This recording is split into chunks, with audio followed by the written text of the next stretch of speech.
জীবনে অশান্তি আর মনোমালিন্য হয়ে গেলে অনেকেই তাবিজখানায় চলে যায় শান্তির তাবিজ আনতে। আমি আপনাদের বলি, দাম্পত্য জীবনে শান্তিতে থাকার আসল তাবিজ হলো আল্লাহ এবং রসুলের শিক্ষাকে মেনে নেওয়া। যদি আমার রসুলুল্লাহর দাম্পত্য জীবনের শিক্ষা আমরা জীবনে বাস্তবায়ন না করি, আল্লাহ দেখিয়ে দেওয়া পথে ইসলামের পথটা যদি আমরা বেছে না নেই, মাথার চুল থেকে পা পর্যন্ত তাবিজের হালসি ঝুলিও শান্তি পাওয়া যাবে, এর গ্যারান্টি দেওয়ার ক্ষমতা কারণ নাই। আল্লাহ নবী বলেন, বিদায় হজের ভাষণের প্রাককালে নবী আমার সাহাবায়ে কেরামদের বলতে লাগলেন, ও আমার সাহাবীরা, আমি রাসূলুল্লাহ আপনাদেরকে জানিয়ে দিলাম স্ত্রীদের সম্পর্কে, স্ত্রীদের ব্যাপারে আপনাদের সতর্ক করে দিলাম। স্বামী স্ত্রী এমন এক সম্পর্ক, স্বামী স্ত্রীকে চাকরানি মনে করতে পারবে না, দাসী মনে করতে পারবে না, বাড়ির কাজ কর্নেওয়ালি মনে করতে পারবে না। স্বামীর যদি স্ত্রীর উপরে হক থাকে, স্ত্রীরও স্বামীর উপরে হক আছে। আল্লাহ নবী জানিয়ে দেন, স্ত্রীরা এমন জিনিস, স্বামী স্ত্রী এমন এক সম্পর্ক। আল্লাহ নবী পৃথিবীর মানুষকে সুখে থাকার তাবিজ রাস্তা বলে দিলেন। নবী আমার বললেন, স্ত্রীদেরকে নিয়ে এক পাত্রে খেতে হবে, এক বালিশে মাথা দিয়ে ঘুমাবে, কখনো আদর করে একে অপরের মুখে খাবার উঠিয়ে দেবে। আল্লাহ দয়াময় খুশি হয়ে ওই পরিবারের শান্তি আর রহমত নাজিল করে দেবে। জোরে বলুন সুবহানাল্লাহ। এই শিক্ষাটুকু দরকার। কেন এক পাত্রে খেতে বসবেন, এক বালিশে মাথা দিয়ে ঘুমাবেন, কখনো আদর করে মুখে খাবার উঠিয়ে দেবেন? এর কারণ একসঙ্গে পথ চলা তো ভুল বোঝাবুঝি, মান অভিমান, রাগারাগি প্রত্যেকের সংসারে কম আর বেশি আছে না নেই? যদি এক বালিশে মাথা দিয়ে ঘুমান, এক পাত্রে খেতে বসেন, কখনো আদর করে মুখে খাবার উঠিয়ে দেন, ওই রাগটা বেশিক্ষণ থাকবে না, মিটে যাবে। আর যদি এটা না করি কি হবে? এখন কিছু হলে তিলরে তাল করে। তিলরে তাল বোঝেন তো? হ্যালো, মানে শ্বশুর বাড়ি যা হয় সঙ্গে সঙ্গে বাপের বাড়ি খবর যায়। মা ওখানে বসে বসে ঠিক করে দেয় মেয়ে কিভাবে সংসার করবে। সংসারগুলোর 12টা বেজে যাচ্ছে না, যায় না? একটু হাহু দেন না, সংসারগুলো 12টা বাজে না? এই জন্য দাম্পত্য জীবনের সম্পর্ক একটা প্রাইভেন্সি ব্যাপার, এটা অত্যন্ত গোপনীয়তার সঙ্গে একটা পবিত্র সম্পর্ক। এই মধুময় পবিত্র সম্পর্কের ঐতিহ্য বজায় রাখার জন্য আল্লাহর নবী সুখে থাকার পথ বলে দিলেন। কথা কি বুঝতে পারছেন? অনেক সময় কি হয়, একজন গরিব মানুষের মেয়েকে সুন্দরী হিসাবে বিবাহ করেছে, সেই মেয়েটা শ্বশুর বাড়ি যাবার পরে তার পরিবারের মানুষ তাকে বৌমার মর্যাদা দিতে চায় না, অনেকে স্ত্রীর মর্যাদা দিতে চায় না। কথায় কথায় বলে, এই ফকিরের বাচ্চা, তোর বাপের কি আছে? হ্যাঁ, বলে না? অনেক রকম তুলনা দেয়। অনেক সময় ছেলেটাও বলে, তুই তো কোথায় তোর খাওয়া হতো না, এখানে এসে যা দিচ্ছি তাই খাতো, এই দেবো খাবি খাবেন, না খাবি না খা, এটা দিলাম পড়বি পর, না পড়বি না পর। অনেক রকম তুচ্ছ তাচ্ছিল্য করে না? আল্লাহর নবী বোঝালেন, স্ত্রী হিসাবে যদি মেনেই নাও, চাকরানি, কাজ কর্নেওয়ালি, দাসী বলা যাবে না, তাকে স্ত্রীর মর্যাদা দিতে হবে। নবী বললেন, আমি রসুল, আমার কাছে 3টে জিনিস প্রিয়, একটা হলো খুশবু, একটা হলো নামাজ, আর একটা হলো স্ত্রী। স্ত্রীরা ভালোবাসার জিনিস হয়। কিসের জিনিস হয়? ভালোবাসার। এই শিক্ষাগুলো আমাদের জীবনে না থাকলে, এসি চালিয়েও অনেক সময় ঘরে ঠান্ডা থাকলে কি হবে, ঝগড়ায় গরম হয়ে যায়, ঝগড়ায় গরম হয়ে যায়। সম্মানিত ভাইরা, এই জন্য আমাদেরকে রসুলের দেখে দেওয়া পথে আমাদের হাঁটতে হবে, দরকার আছে না? এখানে আল্লাহ এবং রসুলের কথাটা ক্লিয়ার করেছি। আসুন একটু আমাদের জীবনে যারা পুরুষ মানুষ, একটু বাস্তবতাকে তুলে না ধরলে ওদের বিষয়টা খুব সহজে ক্লিয়ার হবে না। ও ভাইজানেরা, নদিয়া জেলার সোনার মানিক যুবকেরা, আব্বারা মায়েরা, আমরা যারা পুরুষ মানুষ, আল্লাহ দয়াময় আমাদের মেজাজ কেমন করে দিয়েছেন। একজন পুরুষ মানুষ খুশি মনে সংসারের বোঝাটা নিজের কাঁধে উঠিয়ে নেয়। বলুন তো, সংসারের বোঝাগুলো কাদের কাঁধে? পুরুষ মানুষের কাঁধে। এই সংসারের বোঝাটা ভারী না হালকা? সবাই মিলে বলেন, ভারী না হালকা? শুধু ভারী নয়, এটা অনেক ভারী। চলুন এখানে একটু ব্যাখ্যা দেই। একটা পুরুষ মানুষ তার জীবনের শেষ নিঃশ্বাস ত্যাগ পর্যন্ত চেষ্টা করে তার বাবা মা কিভাবে ভালো থাকবে, স্ত্রী কিভাবে সন্তুষ্ট থাকবে, ভাই বোন কিভাবে খুশিতে থাকবে, সোনার মানিক কলিজার টুকরা বাচ্চাগুলোকে কিভাবে ভালো মানুষ করে সমাজে প্রতিষ্ঠিত করবে। এই জন্য পুরুষ মানুষটা তার জীবনের রক্ত পানি করে করা পয়সাগুলো পরিবারের পিছনে ব্যয় করে। এই সংসারের বোঝা বহন করতে গিয়ে অনেক পুরুষ মানুষ কষ্টের কাজ করতে হয় কি হয় না? মাটি কাটা কাজ, রাজমিস্ত্রির সঙ্গে জোগাড়ে কাজ, সিমেন্টের বস্তার ওজনগুলো 50 কিলো, একতলা থেকে দোতলায় তোলা, কখনো এই চাষের কাজ করতে গিয়ে, কখনো অন্যের বাড়ি মজদুরি করতে গিয়ে রক্ত পানি হয়ে ঘামগুলো টপকে টপকে পড়ে। বাড়িতে আসে গেঞ্জিটা ঘামে ভিজে থাকে, মনে হয় গেঞ্জি নিংড়ালে টপ টপ করে ঘাম বের হবে। পুরুষ মানুষ এত কষ্ট করে শুধুমাত্র পরিবারের মুখের হাসি মুখটা দেখার জন্য। একটা পুরুষ মানুষ তার পরিবার ছেড়ে সোনার মানিক কলিজার টুকরা বাচ্চাগুলোকে ছেড়ে মন চায় না যেতে দূরে, বাবা মাকে ছেড়ে বিবিকে ছেড়ে দূরে যেতে মন চায় না। তারপরেও পরিবার যাতে ভালো থাকে অনেক সময় সব কিছু ছেড়ে ত্যাগ করে বছরকে বছর ভিন্ন কোনো রাজ্যে বা বিদেশের মাটিতে কষ্ট করে পড়ে আছে না নেই? মন চায় না, কিন্তু তারপরেও চায় আমার পরিবার যেন ভালো থাকে। তারপরেও এত কষ্ট পরিশ্রম করার পরেও পরিবারের মানুষের মন তোলাটা কি সহজ না কঠিন? বাবা কষ্ট করে সন্তান মানুষ করেছেন, আজ বয়স হয়ে গেছে, বার্ধক্য জীবনে পৌঁছে গেছেন, বাবার অধিকার আছে সন্তানের কাছে টাকা চাওয়ার, আছে না নেই? প্রয়োজনে চাইলে লাগলে তার কাছে থাকলে দিতে হবে। এখন বাবা চাইলে কচি 200 টাকা দে না বাবা, ঔষধ কিনবো। যদি আপনি দিতে পারেন তো ভালো, না তো বাবারও মনে হবে ছেলেটা এখন বড় হয়ে গেছে, তোর আর বাপের দরকার নেই। মনে কষ্ট হবে না? হবে না? একটু মুখটা ভার করবে, ওর এখন বড় করে দিয়েছি তো এখন আমার আর চেনে না। মা যদি বলে কচি 500 টাকা দিবে, এই সপ্তাহ জামাই বাড়ি যাব, নাতিপুতি আছে মিষ্টি মিঠাই নিয়ে জামাই বাড়ি বলে কথা। মা তো আর ইনকাম করেন, আর বাবার তো শরীর চলে না। যদি আপনি দিতে পারেন তো ভালো, না তো মারও মনে মনে হবে ছেলে এখন বিবাহ করেছে, বউ চিনেছে, ও মাকে চিনতে পারে। একটু বলবে কি বলবে না? বলবে না? স্ত্রী যদি বলে আমাকে এই জিনিসটা এনে দাও তো, যদি সময় মতো এনে দিতে পারেন তো আপনার নসিব খুব ভালো। আর যদি এনে দিতে না পারেন তো মনে হবে ম্যাজিক জানে। ম্যাজিক বোঝেন? মুখটা ছিল 2 কিলো হয়ে যাবে 4 কিলো। একটা ঝাড়া মেরে বলবে তোমার আব্বা চাইলে তো তোমার কাছে টাকা থাকে, তোমার মা চাইলে তোমার কাছে টাকা থাকে, ভাই চাইলে থাকে, বোন চাইলে থাকে। আমি যখনই চাই তোমার কাছে কিছু চেয়ে পাইনি, তোমার সংসারের জীবনটা জ্বলে গেল, শান্তি বলে কিছু পেলাম না। আছে না নেই? একটা হ্যাঁ দেন। মুখটা 2 কিলো, একটা ম্যাজিক ম্যান, মনে হবে ম্যাজিক জানে, 4 কিলো ঝাড়া মেরে দিল একটা মুখটা ভার করে, আর মুখের দিকে দেখা যাবে না। আচ্ছা বলুন, এত কষ্ট করে পরিবারের মানুষের মনটা কি অত সহজে ওঠে? ওটা অত সহজে সবার মন জয় করা তারপরেও সম্ভব হয় না। এখন এই যুবক আমার তরুণ সমাজ একটা কঠিন পরিবেশের মধ্যে, বাবাজিরা, ভাইয়েরা, মুরব্বীরা, আপনাদেরকে আমি অনুরোধ করে বলছি সাবধান হন, সচেতন হন, দায়িত্বশীল হন। এই সময় যদি আমরা আমাদের যুব সমাজকে কন্ট্রোল করে মসজিদের ভিতরে নিয়ে যাব, অভ্যস্ত না করি, আমাদের পরের প্রজন্ম কিন্তু আমাদের ক্ষমা করবে না। আগামী দিন আরো কঠিন। এদের মাথায় ঢুকেছে এখন মোবাইল। কি ঢুকেছে? জোরে বলেন। গাঁজা, গাঁজা, গাঁজা বোঝেন?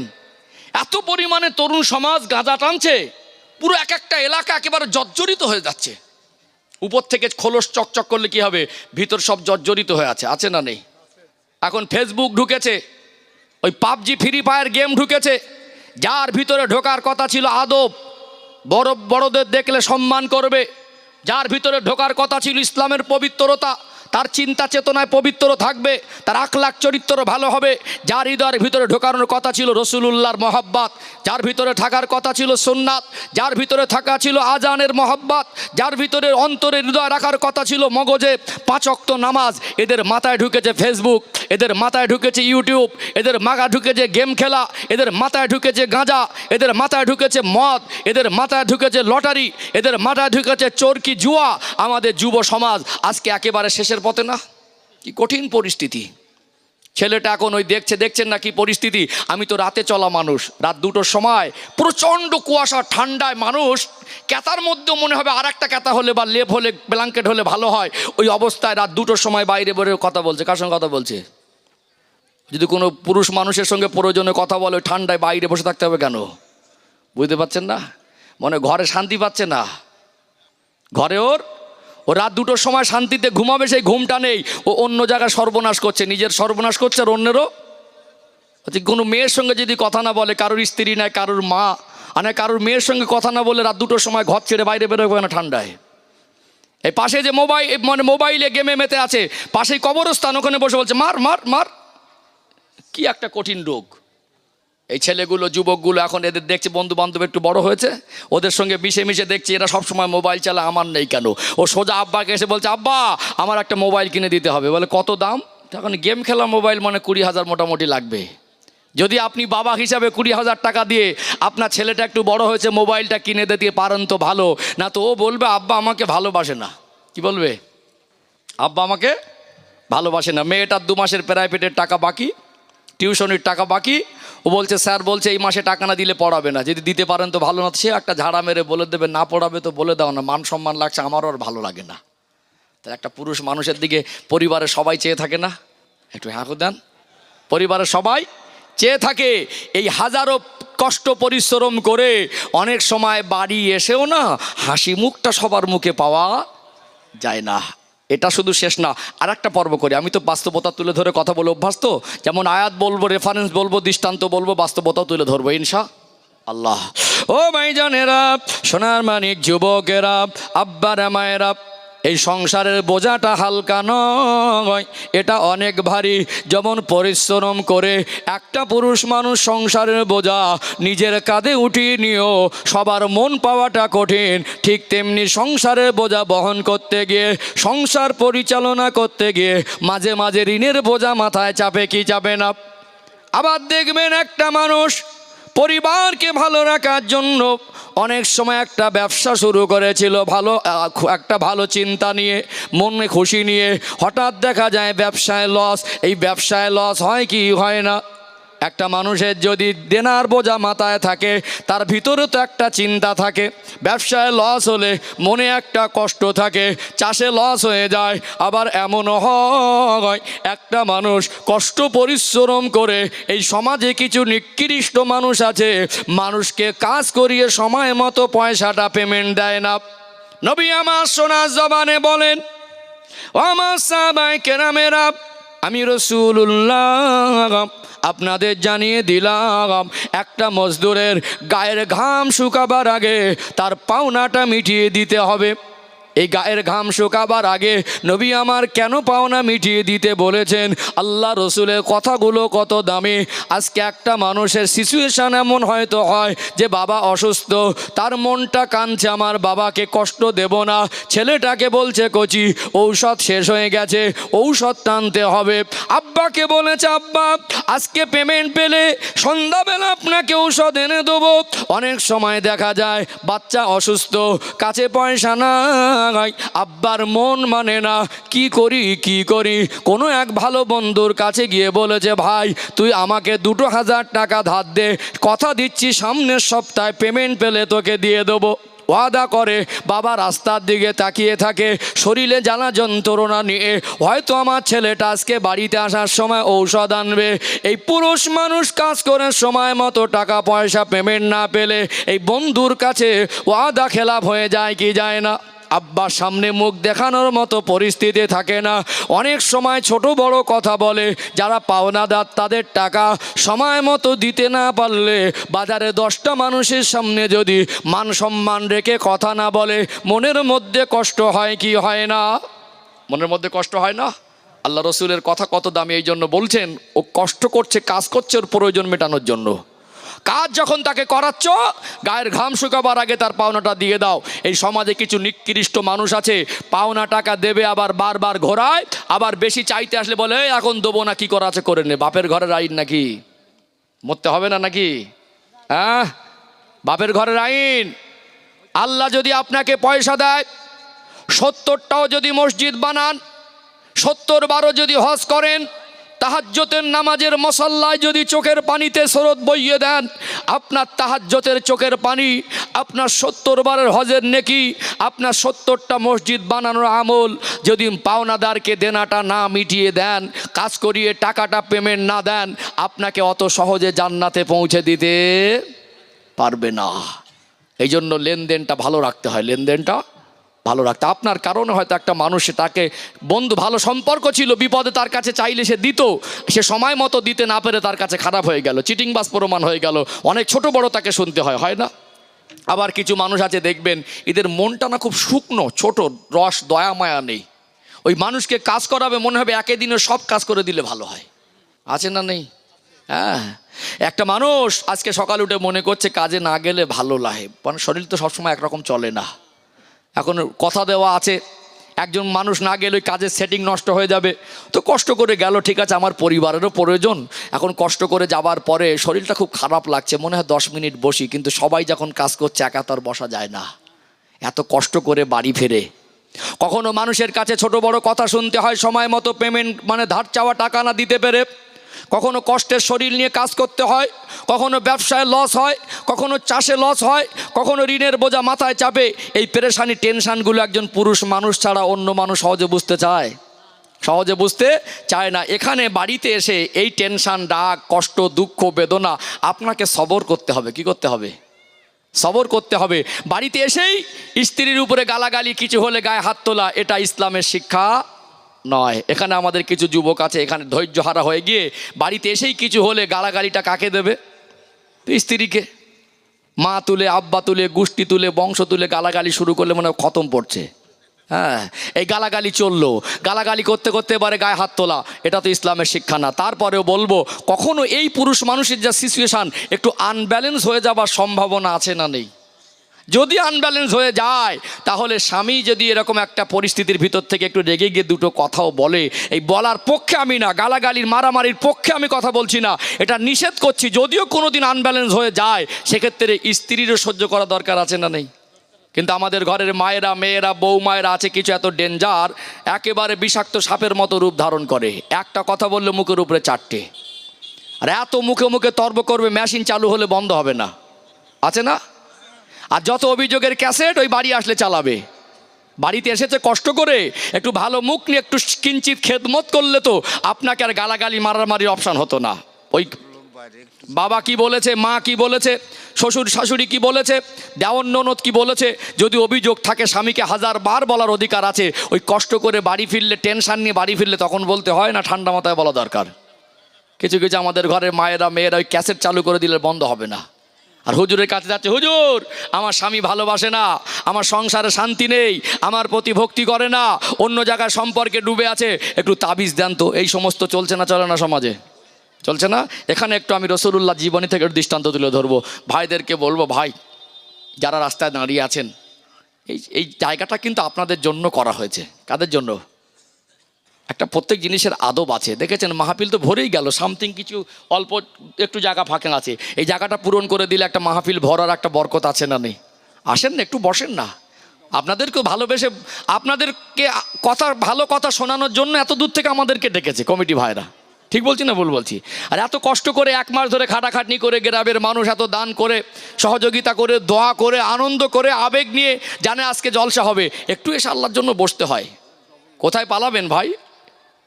আজকে আমরা ব্যতিব্যস্ত হয়ে পালাচ্ছি, মনে করছে ওর ভিতরে বসলে আবার উঠে যদি পালাতে না পারি। হসপিটালের চাতোয়ালে কিছু মানুষ বসে আছে না নেই? কোনো পরিবারের মানুষ যখন হসপিটালে ভর্তি থাকে, মন চাইলে বাড়ি চলে আসতে পারবে? যদি ডক্টর ডাকে, কোনো ঔষধ লাগে, অন্য কোনো সিরিয়াস কোনো ব্যাপার হয়, ও চাইলে, মন চাইলেও বাড়ি পালাতে পারবে না। যারা হসপিটালের বেডে আছে, ওদের এক্ষুনি মন চাইলে, আপনি মন চাইলে ছুটে চলে যাবেন, মন চাইলে চলে যেতে পারবে? একটু হাঁকু দেন না। পালাতে পারবে তারা? পালাতে পারবে না। এই জন্য একটু ধৈর্য ধরে একটু বসেন 10 মিনিট, ভালো না লাগলে চলে যাবেন। এখানে তো এমন একটা জায়গা, কাউকে জোর করে বসানো হয় না, আর কেউ উঠে গেলে তাকে ধরে রাখাও হয় না। এখন সেই যে বসে আছেন, দাঁড়িয়ে আছেন, ওটা যদি প্যান্ডেলের ভিতরে এসে বসেন, সৌন্দর্যটা বাড়বে, আল্লাহ খুশি হবে। যাই হোক, আমি অনুরোধ করছি আপনারা এসে একটু বসেন, ইনশাল্লাহ দেখবেন একটা সময় 2-10 মিনিট পরে মজলিসে জায়গা দেবার লোক হবেন। এসব পরপর তো আমি উঠলাম। চলুন, আমি যে আলোচনা করছিলাম আমার রসুলের জীবনী থেকে একটু দৃষ্টান্ত তুলে ধরি ইনশাআল্লাহ। ও ভাইজানেরা, সোনার মানিক যুবকেরা, আব্বারা, মায়েরা, আল্লাহ পাক আমার আপনার নবী, দয়ার মায়ার নবীকে 40 বছর বয়সে নবুয়াত দিলেন। নবী আমার নবুয়াত পাওয়ার পরে প্রথম 3 বছর গোপন ইসলাম প্রচার করলেন। আল্লাহ দয়াময় পুনরায় ওহী করলেন, ওয়ানজির আশিরাতাকাল আকরাবিন। এ আমার হাবিব আর লুকিয়ে নয়, এবারে প্রকাশ্যে আপনার যারা নিকটস্থ আত্মীয় আপনি তাদেরকে ভয় প্রদর্শন করুন। আল্লাহ নবী 43 বছর বয়স উপনীত হলেন। আমার আল্লাহর দেওয়া মহান দায়িত্ব, এবারে প্রকাশ্যে মক্কা জমিনে অলিগলিতে দাওয়াত দিতে লাগলেন। নবী আমার যখন কলেমার বাণী প্রচার শুরু করেছিলেন, আল্লাহ নবীর দুশ্মনী কাফির বেঈমানেরা করেছিল না করে নাই? যে নবীর চেহারা মোবারক এত নুরানি এত সুন্দর, সাহাবারা বলতেন নবী পাকের পূর্ণিমা চাঁদের মুখটা দেখলে ক্ষুধা জ্বালা যন্ত্রণা নিবারণ হয়ে যেত। সেই নবীকে মক্কার এক শ্রেণী নিকৃষ্ট মানুষ আমার নবীকে মাজনুন বলতো, আমার রসুলকে পাগল বলতো। যে নবীর কথা শুনলে মনে দুঃখ কষ্ট বেদনা নিবারণ হয়ে যেত সেই নবীকে জাদুকর বলতো। আল্লাহর নবীকে জানে মেরে ফেলার পরিকল্পনা করেছিল। আল্লাহ নবীকে বহুবার জানে মেরে ফেলার চেষ্টা তারা করেছে। আমার আপনার নবীকে নির্বংশ বলে গালি দিয়েছে। এর মাঝে কখনো কখনো আমার নবীর কানে আওয়াজ এসে যেত আমার রাসূলুল্লাহর যারা গরিব গরিব সাহাবী ছিলেন তাদের উপরে জুলুম অত্যাচারের রোলা চলতো কি চলতো না? একজন মানুষ গরিব হতে পারে, সে মানুষ চুরি করে না, গরিব হতে পারে, ঘুষ খায় না, মদ খায় না, গরিব হতে পারে, অসৎ সঙ্গ দোষে মিশে গোনার পাপের কাজ করে না। অনেক সম্মানী মানুষের রকম আছে না নেই? আপনি যেমনই মানুষ হন না কেন, যদি 10টা মানুষের সামনে আপনাকে ছোট বড় কথা বলে, অপমানমূলক কথা বলে, ক্ষমতার বলে, পার্টির বলে, লাঠির বলে, পয়সার বলে, শিক্ষার বলে, আপনাকে যদি তুচ্ছ তাচ্ছিল্য করে, সম্মানটুকু না দেয়, মনের মধ্যে একটা কষ্ট হবে কি হবে না? আল্লাহর নবীকে মক্কার কাফেররা এত খারাপ আচরণ করত, আমার আপনার নবীকে এত কষ্ট দেওয়া কথা বলতো। নবী আমার দুঃখে কষ্টে মনটা ভরে যেত, আল্লাহ নবীর মনটা ভারী হয়ে যেত, চেহারাটা মলিন হয়ে যেত। সবসময় সাবধানে চলাফেরা করতেন, কখন কোথা থেকে কাফেররা আক্রমণ করে আমার রসুলকে জানে না মিটিয়ে দেয়। সাহাবাদের উপরে জুলুম অত্যাচার কথা শুনে আল্লাহর নবী কেঁদে ফেলতেন। দুঃখ ভরা মন নিয়ে যখন ঘরে ফিরতেন, ঘরের দরজায় দাঁড়িয়ে আম্মা জান হযরতে খাদিজাতুল কুবরা রাদিয়াল্লাহু আনহাকে সালাম দিতেন। আম্মা জান সালামের জবাব দিয়ে সঙ্গে সঙ্গে দরওয়াজাটা খুলে দিতেন।